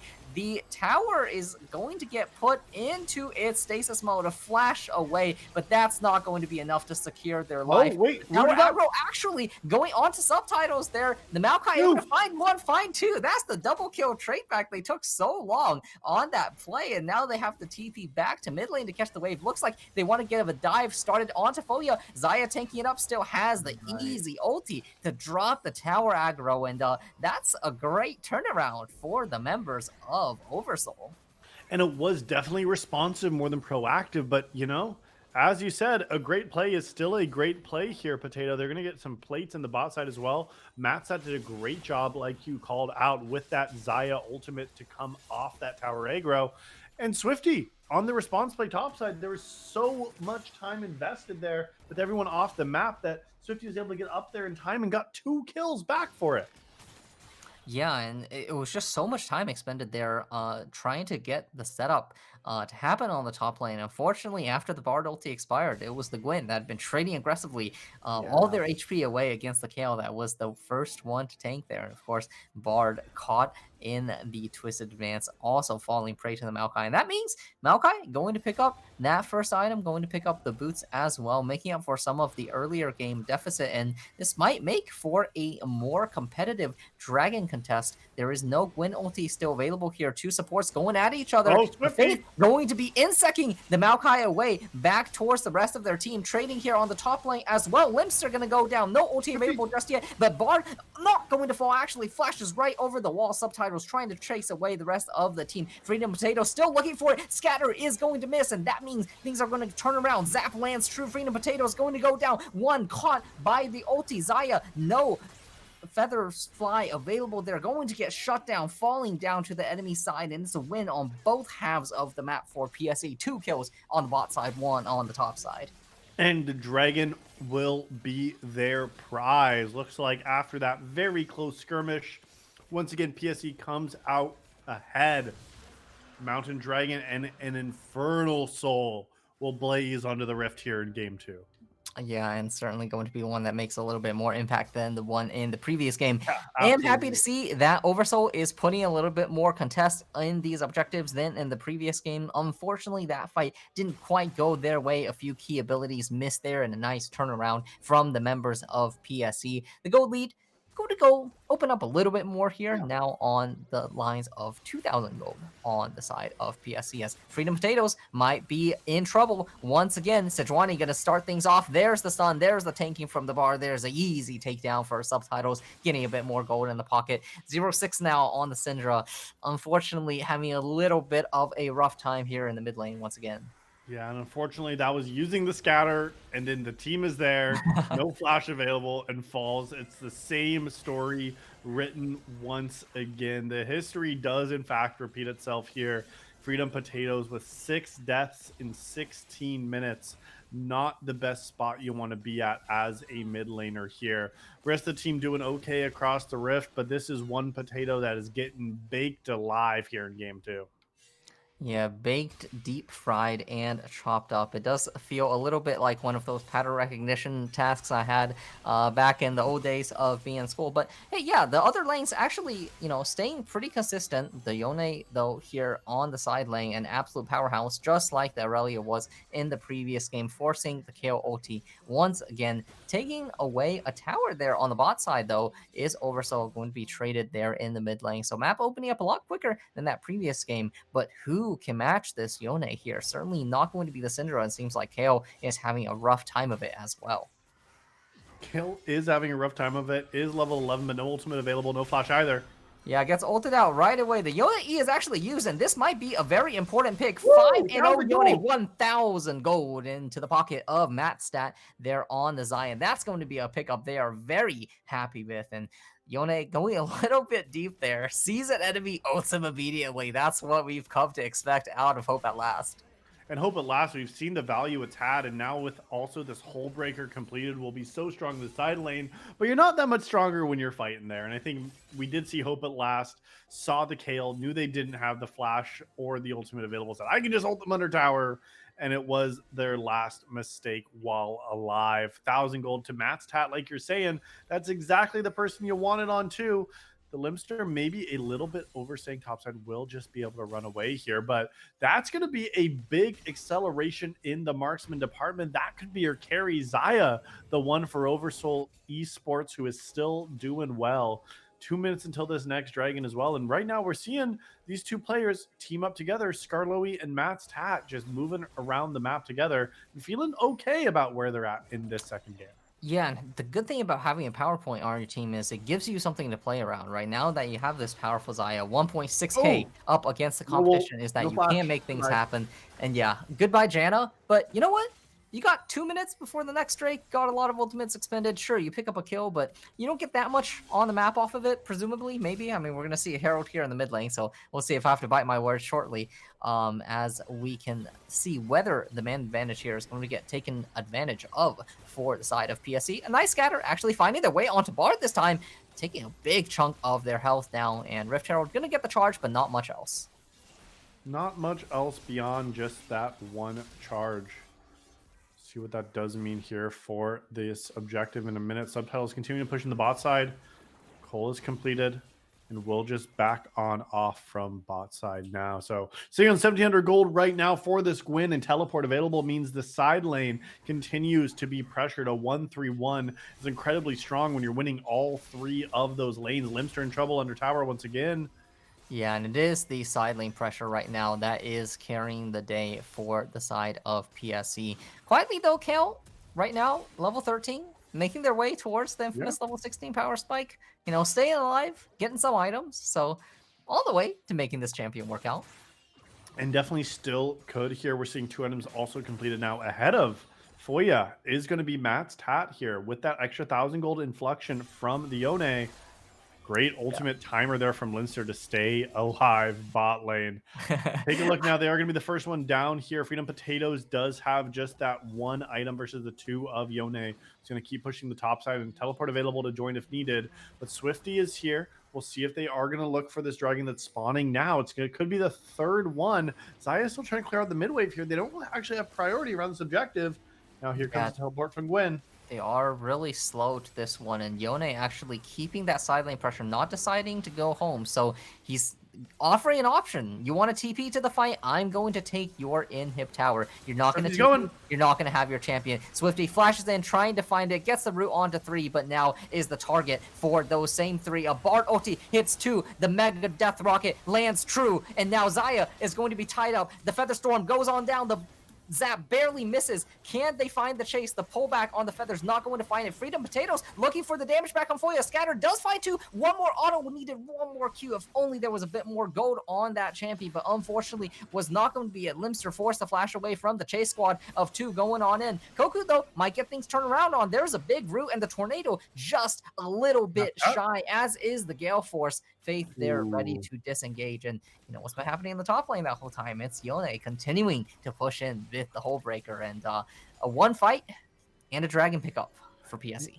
And if it was even gold, I think that fight could have got cleaned up by Oversoul Esports, but unfortunately they were not Incarnate in that team fight. Ended up falling down themselves, and that's really what the gold difference makes. You called it out with Freedom Potatoes not taking on Foya here with only that one item available. The dragon did not go their way either, and so now you're up against 3 dragons, up against a 5,000 nearly gold deficit. And now as Oversoul Esports, your back is up against the wall. Yeah, and it did look like a really close fight there. I mean, it was started off great for PSE. Right? You had the Maokai going in, missing the smite. You had the flash expended as well, but he was able to get out. You know, a lot of abilities landing onto Zaya, but wasn't able to quite find the finish. And Freedom Potatoes there with a nice find on multiple priority members, but unfortunately just 1 to 200 damage short of getting that double, which would have been so huge for getting their champion accelerated back into the game. That was all that was needed. Now it looks like it is going to be a Cosmic Drive as the second item for a Syndra. I understand that you get that extra ability power in fights. Not sure if that's going to be the best choice here, but is still significantly behind regardless of what item you go compared to their counterpart in Yone. So this team's going to continue to fall apart to a 1-3-1. I'd love to see that pressure continue to come out. Yes, Subtitles use teleport, so they move into the top side, and take a look at Yone. With Flash still available, we'll continue this pressure in the side lane. Limster is only level 14 on Kale, so the split cannot be answered quite as effectively here. And now these members are free in the top side for this PSE Crimson squad to just ward up aggressively in the enemy jungle and then just take a Baron once you have pressure here, because you need someone down there. Limster used teleport earlier now, and this is just going to be picked apart now for PSE Crimson. They're doing a great job at stifling out this vision from what Oversoul has set up. Yeah, and stifling is exactly the feeling that look at that. It's one fight by Oversoul. Yeah, how do you get control back of the map? Right now, it seems like the answer is you don't. Swifty trying to run away. A scatter finds its way onto one Maokai. Bobby and weaving as best as they can. Janna desperately trying to find the last remnants of HP needed, but it's going to be Jinx finding the reset. The Zap not going to get Baron. any more, but yeah, they are happy to just turn their way to Baron off the back of that pick. Showing the priority of visions, showing the power of Bard and that Tempered Fate. You find the jungler, you throw him into stasis, the team is there, the Baron is theirs, and really no counterplay at all even possible for Oversoul. PSE Crimson showing that they are the better team this evening. Yeah, getting full map control there with the vision, with the Baron find. Hideo going to be missing there, but look at that. Single Q. Dead. Goodbye, Kale. There's no more champion there on the side lane, as this 3-item Yone absolutely terrorizing everybody he runs across. Now has that Infinity Edge completed, even more accelerated than this Jinx. The most gold in the game individually, nearly 13,000, only 24.5 minutes in. It's less than a minute until the soul for this team as well. PSE Crimson seems on a very comfortable march to this second Nexus. Yeah, that they do. And, continuing this side lane pressure, continuing the picks that they've been able to find off of the back of the Bard, off of the back of the Sejuani. It seems like this has been just a methodical and clinical game too, as soon as it got rolling. It absolutely was, I think, for this squad. Scott Rowling hasn't let up. Swifty in trouble once again, seconds before the Dragon has to flash. Yeah, force the flash, but you know what? When one person runs out of follow-up tools, another one is there. Actually, Janet, Oh, keeping still Fred alive, alive dude. for such a long time. Swiftly Hold the missed last down. Maokai there, and there's no Yone out here. He's slowed down. He's going to get picked off once again. Hope at last is going to fall at last. Look at top lane. Gwyn Look at going Gwyn. to try and trade on that top lane, but at least it's going to be so denied off the back of these two crucial picks that Oversoul have been able to find. I am surprised Swifty lived. I don't know what happened there, Potato, but Swifty somehow, Skarloey actually kept him alive for so long as this Janna. And then you also had the Radiant Virtue. It was so impressive to see that healing come through. And Freedom Potatoes, 2 items, they're online now and made a massive difference, taking out Foyer, and the chase continued. That dragon is theirs, maybe delaying a little bit of the inevitable with the top lane falling, but there's still a chance here, I think, for the scaling to come through and Oversoul to potentially take this win. Yeah, much needed reprieve, and there were so many resources pulled there onto the Maokai that the rest of the members just did not have that much juice left for the fight. No Sejuani ult, no Yone ult, no Bard ult, and Yeah. so Oversoul was able to turn that situation around, get a lot of needed gold into the pockets of their carries. Syndra starting to slowly work their way to a third item. I would have maybe liked to see something more aggressive here. I think when you're this behind at this point in the game, you have to index a little bit more into just that full one-shot potential. Maybe something along the lines of a Shadow Flame decap. But hey, they're going to try and stay alive with the Zonias. Could make a difference at a crucial moment. Still is Baron secured for the members of PSE. They're going to try and find whatever push they can with the remaining moments of the buff. Doesn't look like they're going to be able to do so. KO now in their eyes. The ultimate is available, going to get used on early. Swifty there with the counter engage, going to look for it. Fate booted up.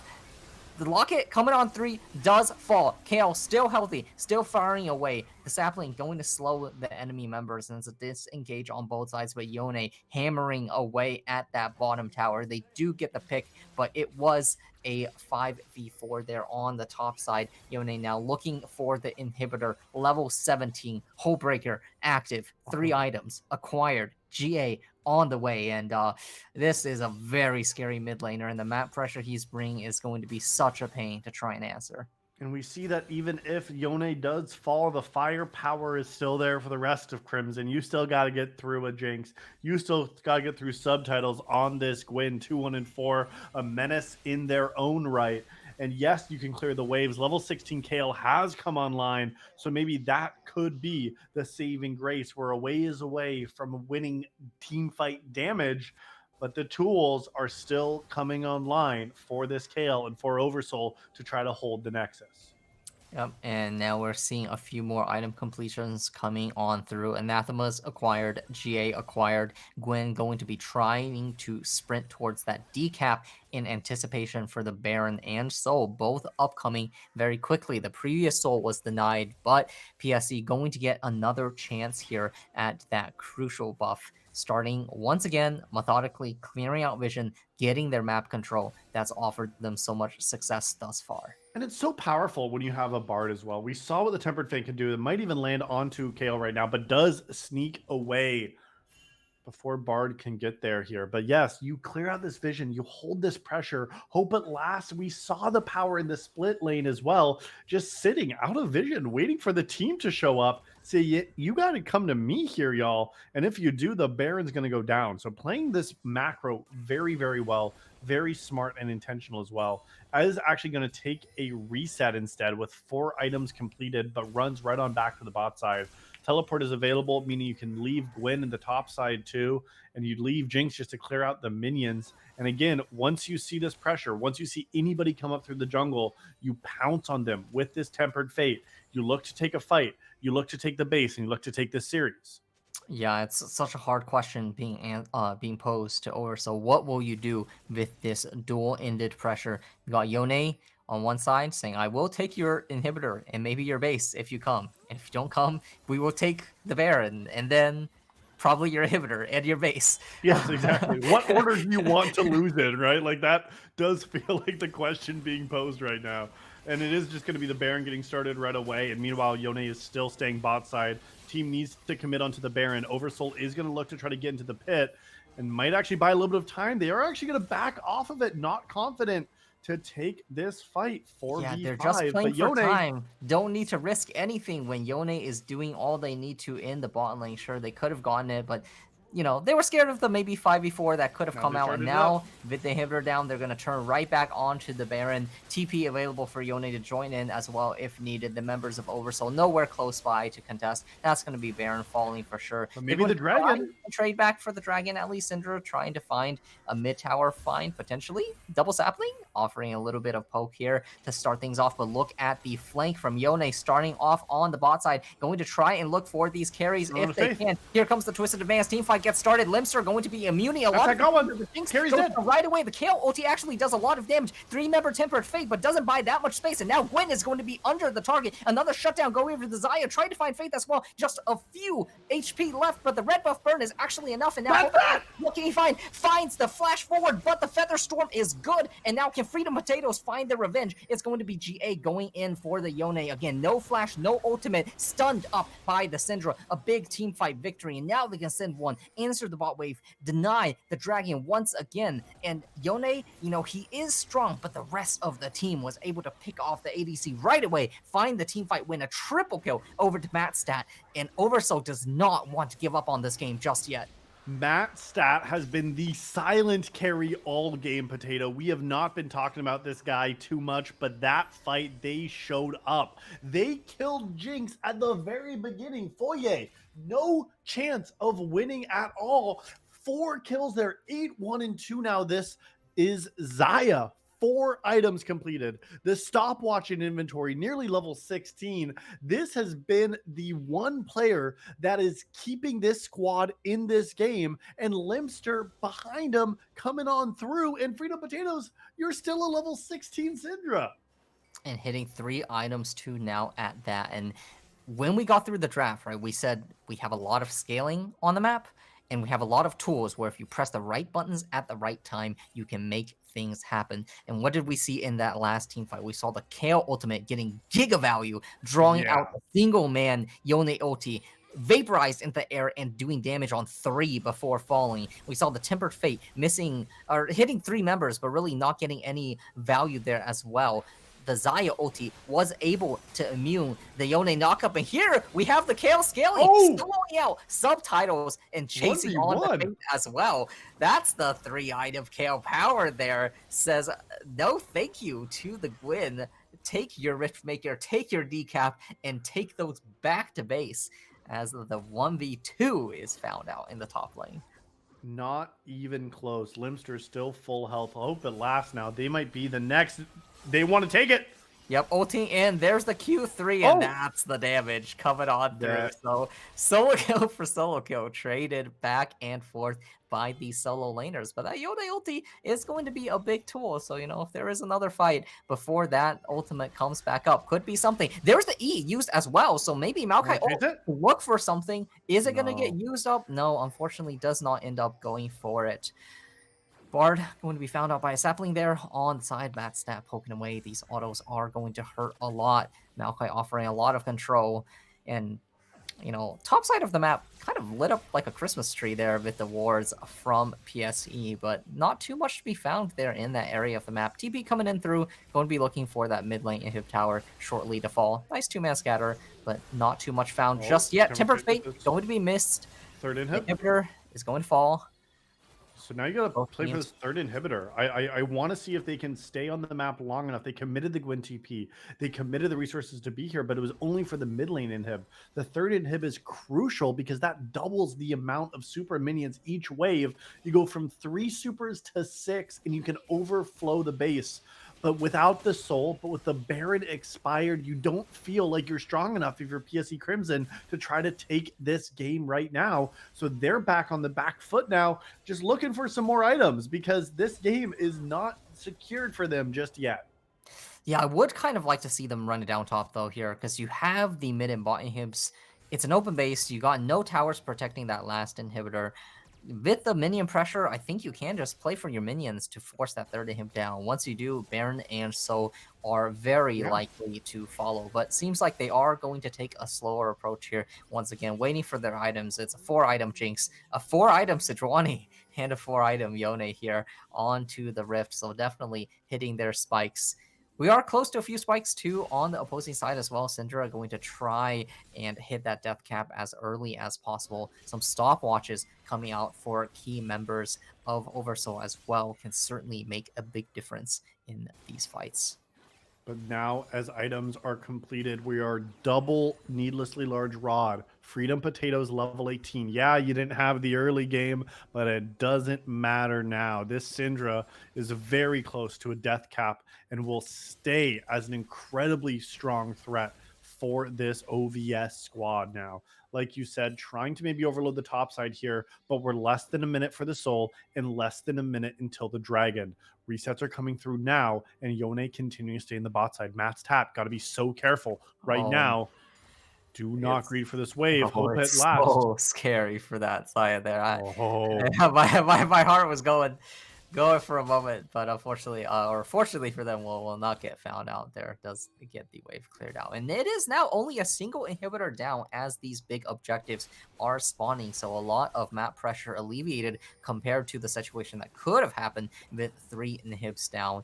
Yone still potent on the side lane. Maybe can even just look for a triple inhib trade for some of these objectives. but But Gwyn's looks top, like it doesn't have they are teleport. going to be grouping. Yeah, Subtitles does not have a teleport. That's entirely true. 1 second until the Drake spawn. Limster walking in potentially to a Face check. Sejuani. CC chain taking some damage.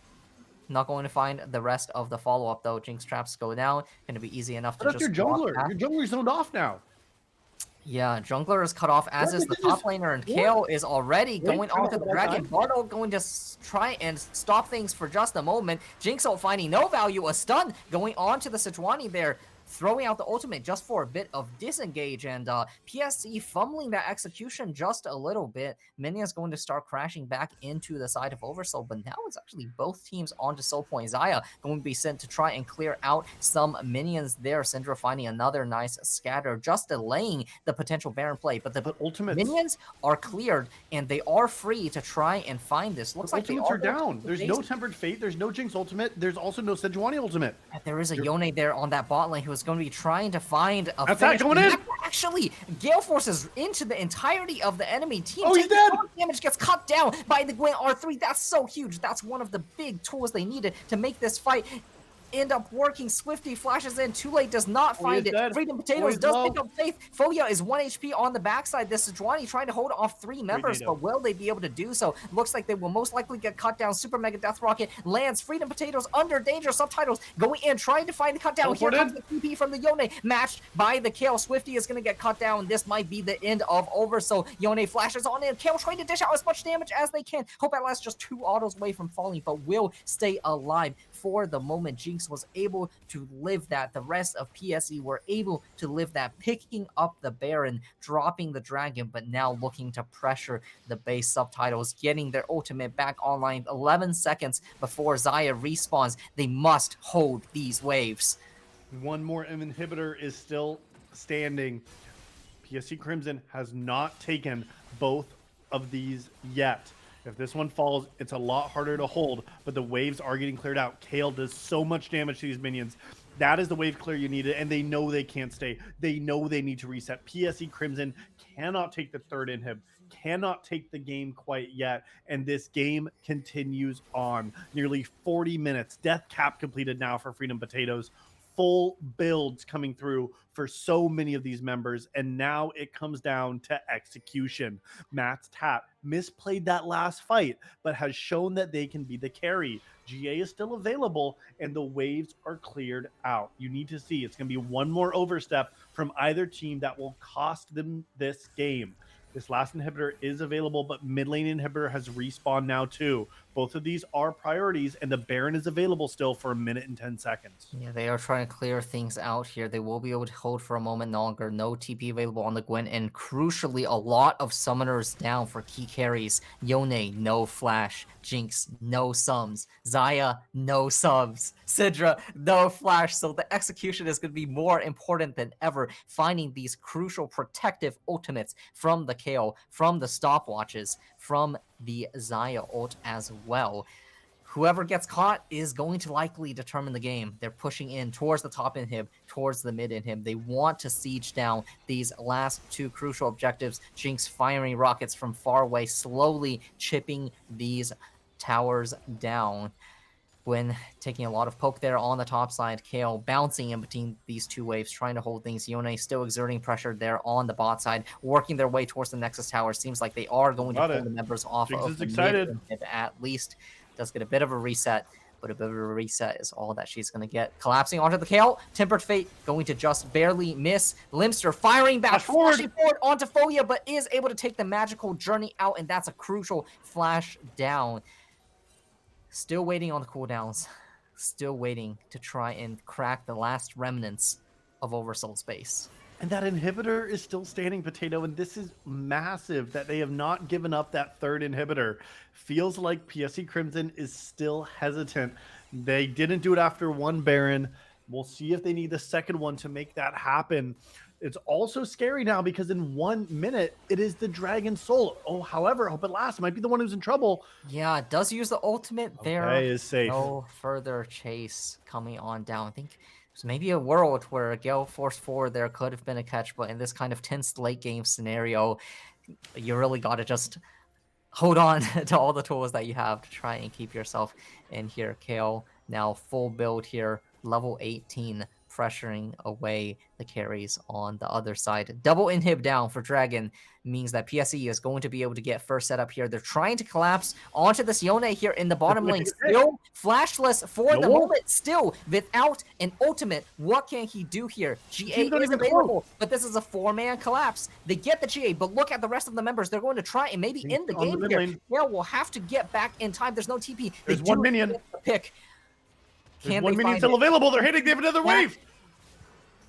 Syndra is trying to hold. TP's in. Foya is able to take them down. Going on to the second Nexus Tower. Trying to find the Nexus itself. The Maokai ult is going to miss.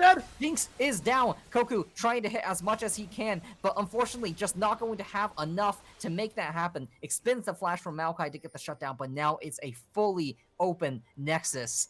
Soul is available. Bard is the only member left on the map. 30 seconds before the rest of the members of PSE can respawn. It's minion clearing time. It's time to pick up the Dragon Soul. It's time to hold again against the relentless pressure that PSE is exerting. But 4 dragons in a row look like will be the case for this Oversoul squad. They have not given up hope yet, Potato. They have not folded over and died. Now with an open Nexus, this hold becomes even more challenging to try to keep this game alive and keep the series alive in the Ionia Cup playoffs here. This is a nail biter of a game here on Style Esports, and it could not be closer 43 minutes in. That's true, but we do have double TP available for the solo laners of PSE in 2 wards close to their base. They are getting pinged out. They'll open up mid tower finally at 43 minutes into the game. We're still waiting on inhib respawns. Flash up for Yone now. Ulti up. This time around, much harder to catch him out. Flash up for Jinx as well. Limster might find one on Faith. Doesn't do so just yet, but this KO is a zoning tool unto herself with the power dished out so far. Yone forced out just by the presence of the Oversoul members, clearing out this mid wave. But here comes the teleported to the base. Here comes the double TP. Can they match it in time? It's going to be Freedom Potato running. Koku trying to just buy time for their team. Limster holding off onto 3, but they're not back in time for the base. They got to defend the base. Freedom Potatoes just going to get cut down by the ulti of Subtitle. One down, but Hope at last. One more auto onto the Nexus, takes it down. The double TP play. 44 minutes and ends the game, and PSE takes it 2-0. The double teleport back door to take the game and take the series. Potato, that game delivered on all of the hype that we wanted to see in this series. It delivered on all fronts for sure. If you don't succeed once, you try again, and it seemed like PSE was running into the base of Oversoul 5, 6, 7 times, cracking it bit by bit, one inhibitor tower at a time, one inhibitor at a time, giving their lives for the Nexus tower, truly turning this into a tower defense game until finally they are able to take down the Nexus and take down the series. Yeah, if they knew that they were playing tower defense, maybe Bennett would have wanted to play in this game tonight. But this was the hold of the century. It felt like it just might have been theirs. Level 18 on every member of the game except for Swifty's level 17 and level 16 for Bard. This game went late game. This game went the distance. This game delivered. But Potato, it's still going to be over after a 2-0 in favor of PSE Crimson. Well fought by Oversoul there, trying to hang on for their top bracket lives there, but PSC was able to turn things around. But what a banger delivered by both of Oh, these games for the second game.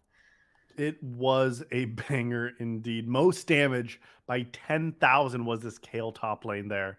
I mean, it really was just nail biter through and through. I mean, and gotta give credit here. Neither of these teams are eliminated here from the Ionia Cup yet. However, we will see that PSE Crimson continues on to the next round here and is yet to find who their opponent will be. It'll be either Mythic Esports or Universal Basic Income. And meanwhile, we will see that Oversoul Esports Incarnate does drop down to play Mythic Kittens in the knockout stage next week as well. So still games to play here, but it is going to become more challenging for both teams as now Oversoul is going to be on their last life and PSE Crimson is going to have even tougher competition in the upper bracket. Yeah, we'll just have to see what both of these teams can do throughout the rest of the playoffs. But GG's once again. Thanks so much for joining us tonight for this cast. We had a great time casting It this was second yeah, banger. it was a good return. The first game was a good warm up for us, Potato, and then now we're like, all right, we're back in form and let's get the banger out. So that was so much fun. Absolutely. So thanks all for joining us tonight. That'll be it from me and Llama. We hope you have a great rest of your Wednesday. Hope you had fun with the cast, and we'll catch you next time.